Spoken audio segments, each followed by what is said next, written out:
Estamos de volta, rapaziada. Sim, galera. Vamos falar sobre ruptura. Sim, dessa vez a gente está iniciando mais uma saga aí para vocês.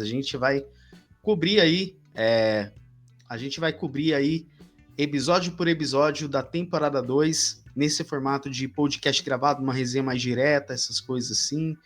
Então, Perfeito. a gente está fazendo isso agora. A gente vai, a partir de hoje, nessa data, dia 20, né, segunda-feira que a gente está gravando, a gente vai começar uma nova saga aí com vocês, fazendo esse debate semanal, episódio por episódio dessa grande série que, olha. Não, Brunão, que série, hein, Que Brunão? episódio de volta, hein? Vamos falar dele daqui a pouco. Mas é isso aí, galera. Eu sou Bruno Cabelo, da Era Nerd. Estamos aí mais uma vez dessa longa parceria aí, a Era Nerd e o Pod Meu Nerd aí, falando dessa série, falando de série boa, falando de estreia, de retorno em grande estilo dessa série que é a Ruptura, que está aí vindo com a sua segunda temporada pro Apple TV, certo? Apple TV que tem trazido assim grandes lançamentos aí, e Ruptura não está fugindo à regra. Para quem não conhece, Ruptura é uma série criada pelo Ben Stiller, dirigida pelo Ben Stiller, que é para quem não lembra dele, ele fez como chama? Entrando numa fria. Entrando numa fria, exatamente, entrando numa fria, aquele da série do museu, tudo o aí. museu, enfim. Então ele é um ator de comédia que mandou muito bem nessa trama. E hoje a gente vai falar dessa segunda temporada, primeiro episódio que estreou faz pouco tempo aí. E é isso aí, meu querido. Segue a gente, Bruno, lá da Era Nerd, www.aeranerd.com.br. Também aqui no Instagram, @EraNerd, aqui no YouTube, @EraNerd, e no Facebook, @EraNerdNews, TikTok, @EraNerdNews. Então a gente estamos em todas as plataformas, levando o melhor da cultura geek para você, meu querido. Mas chega de apresentação, toca de vamos falar de Ruptura, falar que isso aí, boa! Exatamente, meus jovens. O Brunão já fez já o seu jabás aí, né? Como de costume dele, né? Então é isso, meus jovens. Vamos nessa. Então é isso, né, Brunão? Cara, que episódio, hein? Tivemos aí a apresentação do Mark, né? Que ele não tá aceitando, né? A nova condição da Lumon, né? Mas que a gente teorizou em live, né? Que talvez após os eventos da temporada 1, não é, Brunão? Ele possa ter sua memória, toda a memória ali de todo mundo do seu núcleo apagada, especificamente que ele não reconhece a nova equipe, né? Que olha, exatamente, é um plot que, tipo assim, velho, eu fiquei tenso em live, Brunão. Eu fiquei tenso porque é um plot que eu falei, mano, pra onde que vai? E a série não entrega de bandeja. Cara. A série, você pode colocar até, de certo modo, ela como anticlimática, porque ela termina num hype imenso, onde existe uma espécie de levante, né, de motim contra a Lumon ali, dos 4 Cavaleiros do Apocalipse ali, né, que tomam de assalto ali as suas próprias vidas do lado de fora, para tentar conspirar, para tentar saber, na verdade, o que acontece com a vida deles quando eles estão fora da Lumon, na verdade, e quiçá derrubar a própria Lumon como uma entidade nefasta aí. Então, quando termina a série, para você que acompanhou aí, aqui cabe um pouco de spoiler, caso você não tenha aí assistido, mas ela acaba de maneira climática, assim, dizendo, pô, e agora? O que vai acontecer? Será que ela vai fazer isso?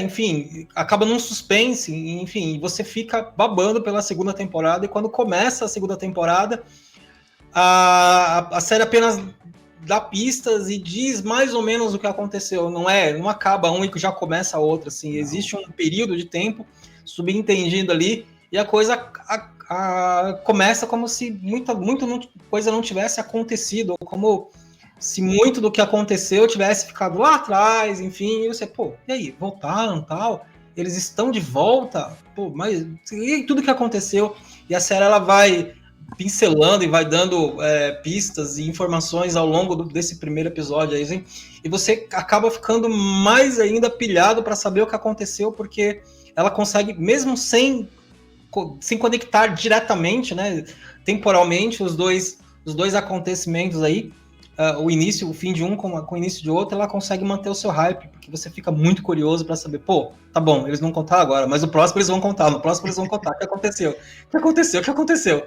Especificamente nesse reencontro aí, principalmente assim, quando o Mark ele é apresentado para essa nova equipe, né?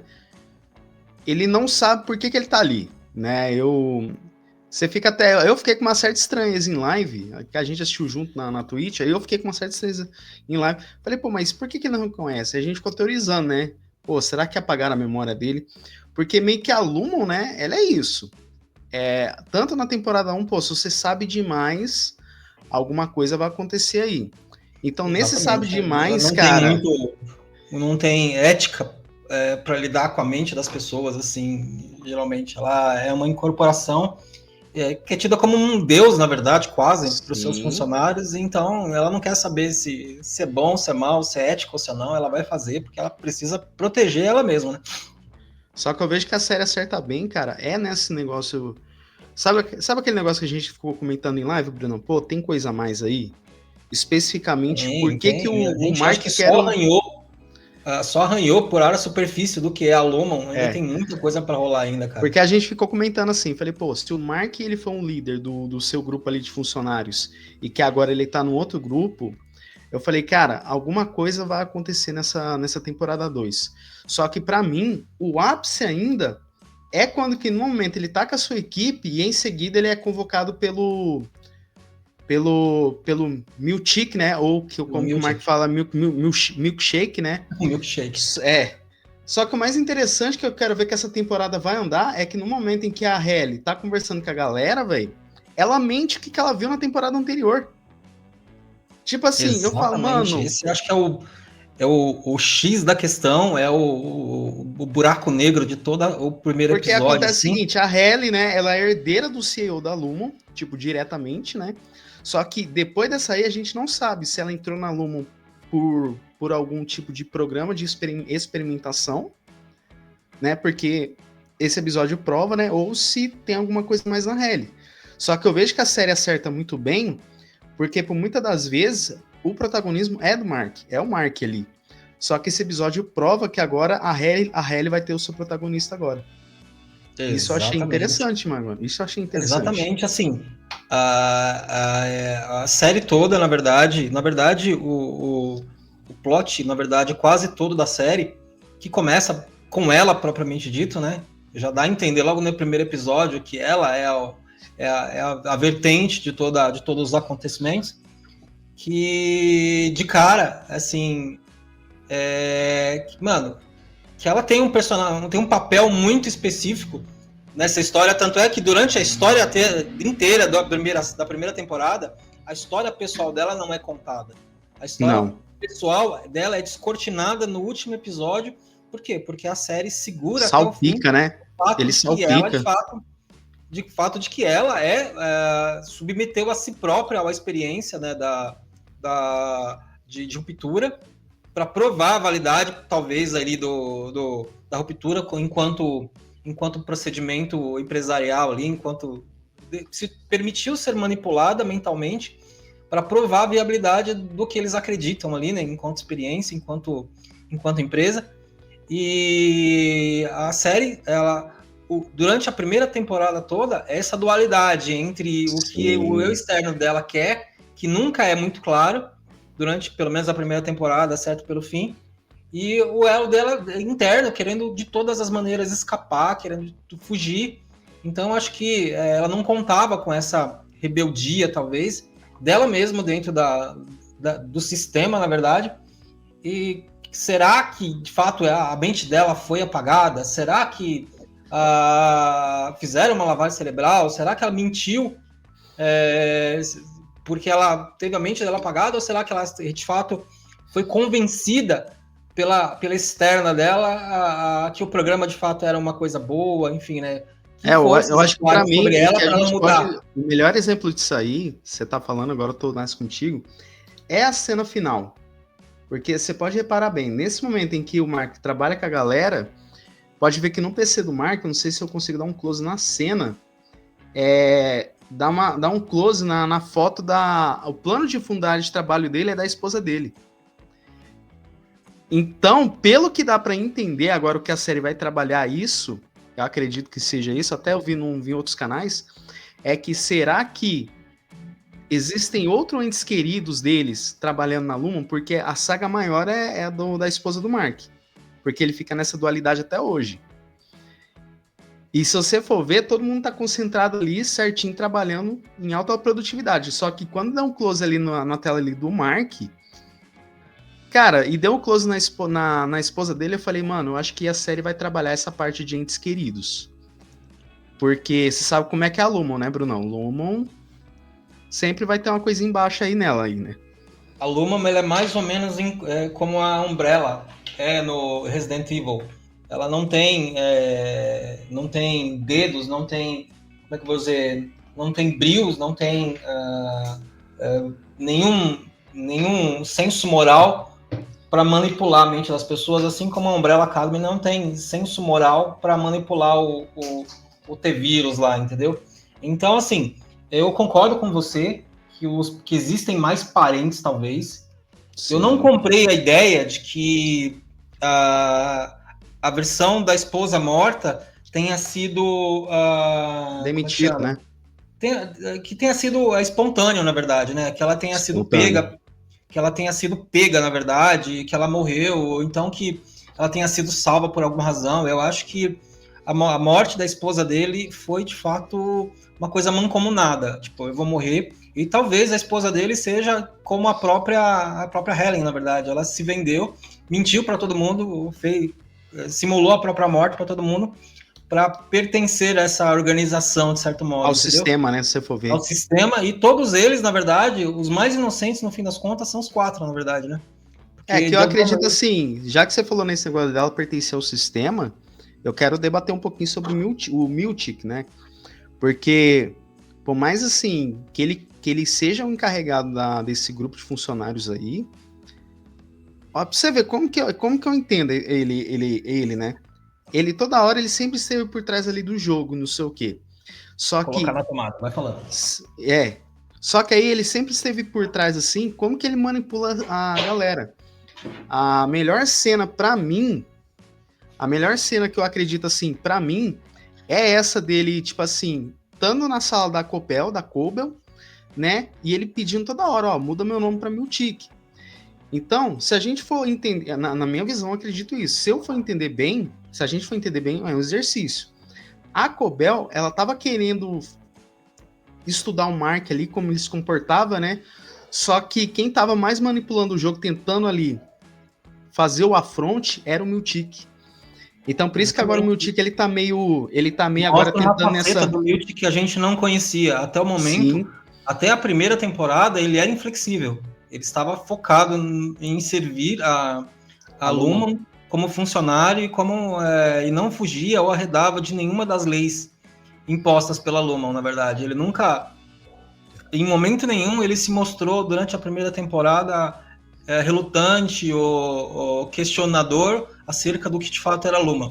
E pela primeira vez, a série, agora nesse primeiro episódio, ele traz um Miltic vacilante, na verdade, questionador. Por quê? Porque o ego dele, não conseguiu mexer com o ego dele, porque deu o cargo lá que era da gerente dele. A Cobel, né? E agora da Copel, e agora, de fato, ele não conseguiu, não tomou posse ainda, porque ele não viu o nome dele. É como se o fantasma da gerente ainda estivesse rondando a vida dele, ao ponto de não deixar que ele se tomasse posse daquilo que ele sempre lutou, pelo qual ele sempre foi fiel, na verdade, né? Então, sim, talvez eu acredito que a Copel ainda vai voltar, acredito que a gente vai ver muito ela, porque uma atriz do calibre da como é que chama? Esqueci o nome dela agora, da Patrícia Arquette, na verdade, né? Isso. Ela não é assim inserida, na verdade, num contexto para ser jogada fora. E para quem assistiu de fato a primeira temporada sabe muito bem que até o momento em que ela descobriu que o Mark no momento em que ela descobre que o Mark, de fato, tinha passado pela contingência e que era o Mark interno e não externo ali falando com ela, ela tava com raiva da Lumon, tava a fim de mandar uma bomba lá, mas no momento em que ela descobre esse trunfo, ela usa a favor dela para retorno. Sim, ela, de fato, ela quer retornar para Lumon, então eu acho que ela não foi movida ainda dessa vontade, desse... Ou quem sabe, né, a Cobel, ela foi para uma dessas mais de 500 unidades, né? É outra coisa que a série revela, que a Lumon não é uma só, né? E detalhe, quem assistiu o legendado... na verdade, tem vários braços, na verdade. E quem assistiu legendado, esse episódio aí, principalmente, especificamente nessa reunião que a galera apresenta, nessa reunião que o Miltic apresenta toda a Luma, a parte institucional, quem assistiu legendado, quem faz essa voz, eu achei no dublado primeiro, para depois assistir no legendado. Quem faz essa voz desse prédio, sim, é o Keanu Reeves, galera, ele fazendo sua participação aí na série do Ruptura, que, sinceramente, Brunão, eu quero mais da galera vendo o vídeo institucional da Lumon, pra gente saber o quão a Lumon é tão FDP. Eu quero ver mais disso. Eu acho que a gente pode colocar umas empresas aí bem FDP dela. A Lumon, eu acho que tá no ranking das FDP.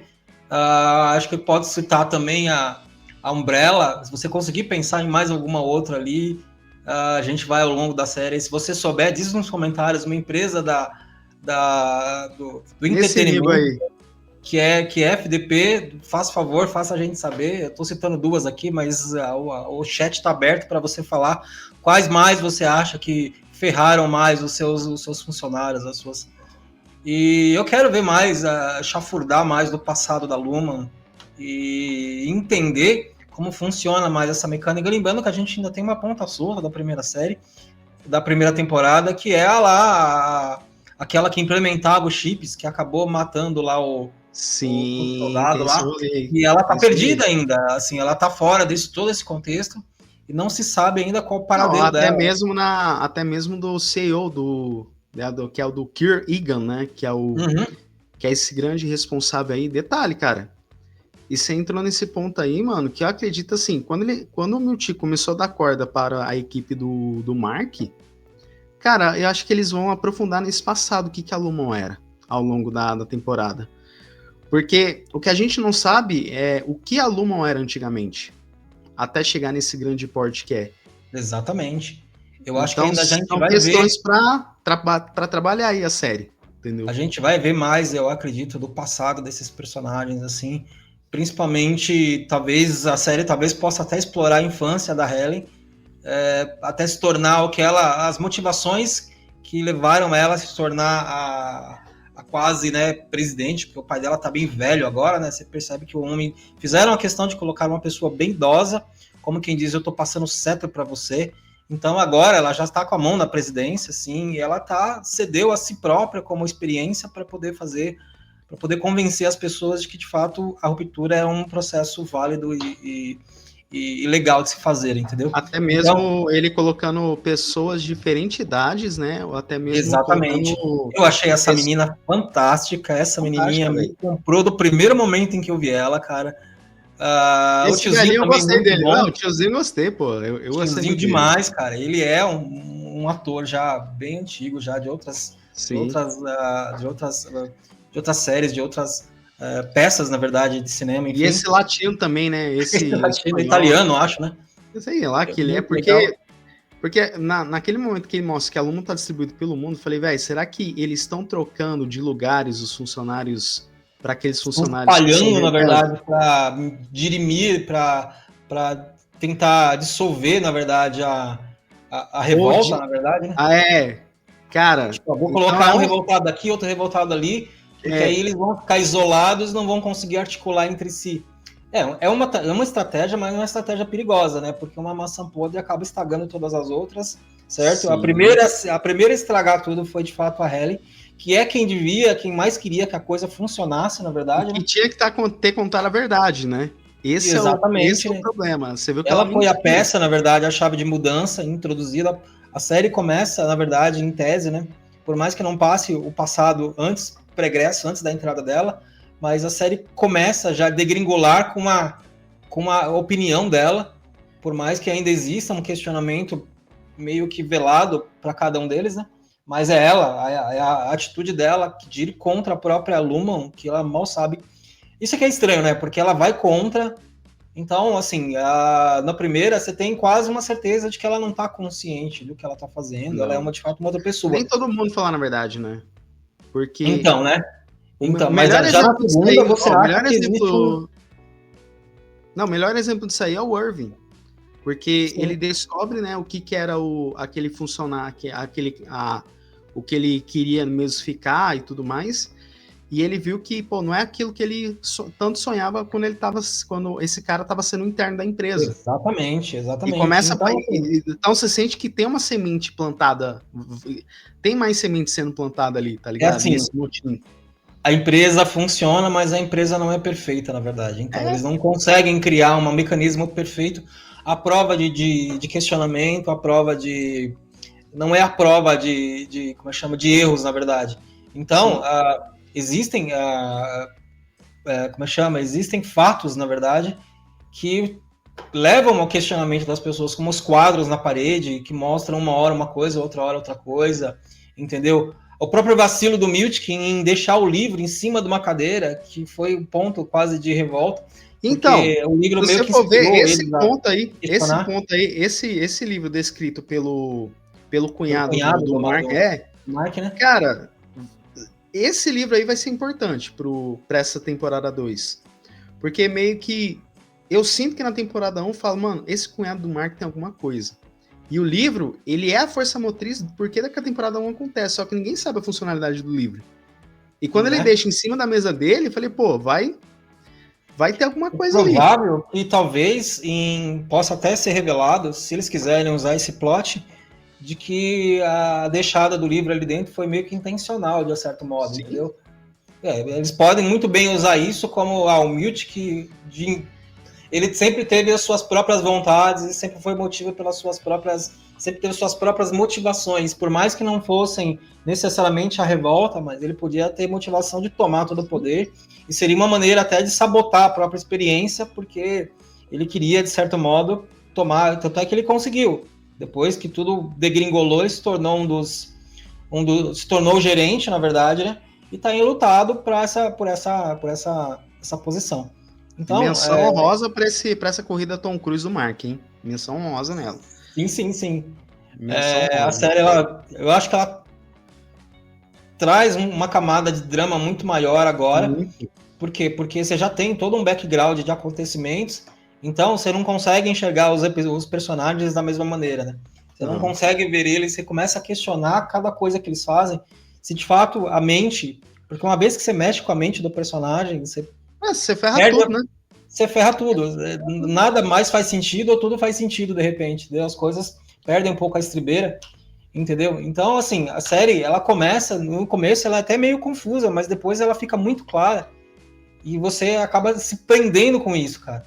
Isso duas coisas que a gente vai ter que, duas coisas que essa temporada 2 vai trabalhar muito bem, que é close em elevador e close em corredor. Sim. Cara, dois acertos excelentes. Eles são uma temática, na verdade. A própria série, ela traz esses corredores como uma coisa meio claustrofóbica, tá ligado?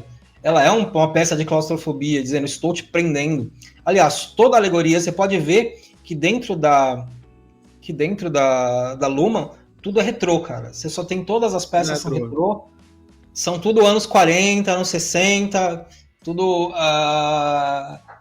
meio art deco ali, enfim. E fora você tem toda a tecnologia já existente, na verdade. Você tem celulares, por mais que a tecnologia do lado de fora não seja talvez tão recente quanto a nossa, mas ela é muito mais evoluída do que a parte de dentro. E isso tem a ver com a experiência do usuário de assistir a série e ser transportado, na verdade, de um ambiente para o outro, né? Você vê essa coisa. Eu tô dando nesse foco em elevador. Por conta dessa primeira cena inicial, o Mark ele fica assustado. Quando bate assim o elevador, ele fica assim, ele fica com essa cara de revoltado, de raiva, assim, assustado. Então, por isso que eu falo que essa segunda temporada vai explorar isso.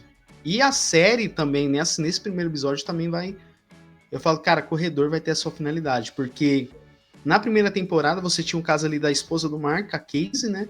E nessa, quando os funcionários vão trocar de ambiente, transição, você sente que eles sentem algum medo e falam, mano, tá acontecendo alguma coisa.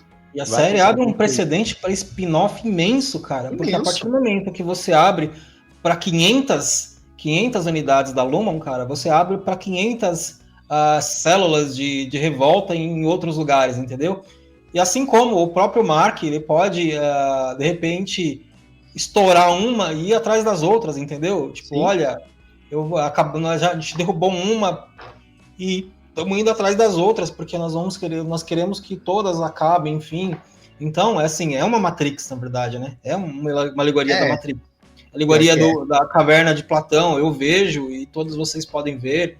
Então, tudo gira em torno de uma espécie de Matrix, de você questionar a sua realidade. Mas ele entra mais naquele negócio da caverna de Platão, porque quando os funcionários, a primeira vez que os funcionários têm acesso ao mundo exterior, os internos têm acesso ao que está acontecendo no exterior, é naquele último episódio. Sim. Então, primeira temporada. Essa a chama da dúvida em todos meio como se fosse esse primeiro é como se fosse assim, eles tentarem refletir o que aconteceu, mas tem alguma coisa que estão impedindo eles. E esse alguma coisa que é o trama da temporada 2. Menção honrosa para a direção e o roteiro do Stiller, que é de trazer a série de volta ao status quo quase inicial, na verdade, né? Sim. Porque, assim, ele consegue, na verdade, dirimir todos os acontecimentos que seriam bombásticos, na verdade, né? E trazer a série para um momento anterior quase à revolta, certo? De maneira que, assim, o que acontece? Voltamos de novo, tal, assim, quando todo mundo esperava. Então, é uma coisa muito legal, né? Que ele segura o seu hype para você continuar vendo. Peraí, opa, é como quem diz assim, olha, a noiva que vai jogar o buquê, é 1, é 2, é 3, ei, opa! Aí aparece o cara chutando o buquê, tá ligado? Aí para quebrar isso. Exatamente, entendeu? Então, eu acho que o Ben Stiller é muito, muito inteligente na hora de criar esse roteiro nesse formato. Por quê? Porque ele está visualizando realmente que essa série está realmente acreditando naquilo que ele fez. Ele não fez um piloto para ver qual era. Ele realmente investiu e está realmente querendo transformar isso numa franquia longeva. Eu acho que sim, ele vai conseguir, certo? E assim, a série, de certo modo, ela é barata, no sentido que você tem corredores, você tem uma sala, um galpão grande, cheio de divisórias, assim, o que não é um custo absurdo para você montar. E acho que o mais caro, talvez, da série seja a cidade cenográfica ali, né? Que ela não assim, as casinhas são todas iguais, o que não é a coisa mais difícil nos Estados Unidos, né? Então, eu acho isso muito legal. E a paleta, na verdade, toda a série é pensada visualmente para trazer claustrofobia, para trazer solidão, para trazer um certo ar de desespero, de que a sua vida está sendo dissolvida por alguma coisa que você não consegue tanger. Então, cara, isso é muito legal, cara. Boa. Brunão, 0 a 10 para esse episódio. Eu dou 9,5. Cara, eu vou com você, cara. Eu acho. Eu só não dou. Eu vou dar 9, porque eu queria ter visto um pouco mais dos acontecimentos, mas eu sei que isso foi proposital. Assim, enjoadez mesmo, assim, nojentice minha, de querer ver um pouco mais da série, estar muito curioso. Então, esse hype, ele me tolhia um pouco. Mas é 9, cara. É 9, batendo quase nos seus 9,5, cara. Porque eu dou 9,5, cara. Tá imensa. Em live eu dei em 10, mas, tipo, cara, olhando, refletindo, é 9,5. Tem, a série não é toda a... Como é que eu vou dizer? Ela não é perfeita, mas ela é muito boa naquilo que ela propôs a se fazer. Então é isso, meus jovens. Estamos encerrando mais um papo. Estamos encerrando mais um papo aí juntamente com vocês, galera. Eu vejo vocês no episódio 2. Se inscreve lá no canal A Era Nerd, YouTube e todas as plataformas que o Brunão falou aí. É isso, fiquem bem. Aguardo vocês lá no episódio, aqui no episódio 2, aqui no canal. E também lá na Twitch, a gente assistindo junto, beleza? Fiquem bem, fiquem com Deus e tchau, tchau, hein? Segue a gente. Até mais. Até mais.